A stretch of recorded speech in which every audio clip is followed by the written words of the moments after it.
So let's learn today. There are two types of insurances.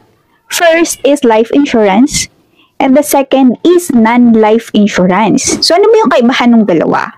Sa life insurance, ang naka-insure ay buhay ng tao. So halimbawa, si Juan de la Cruz ay naka-insure. So meron siyang life insurance na 1 million, accident insurance na 1 million, and critical illness coverage na worth 1 million pesos. So kapag si Juan de la Cruz ay nagkaroon ng critical illness, halimbawa cancer, makakatanggap siya ng 1 million pesos na pwede niyang magamit sa pagpapagamot.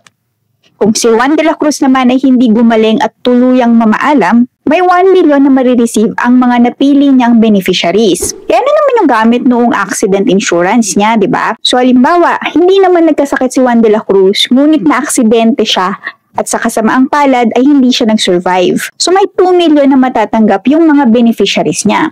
Paano naging 2 million? Kasi 1 million para dun sa life insurance coverage niya at 1 million naman para doon sa accident insurance niya. So abangan mo ang part 2 para naman sa non-life insurance.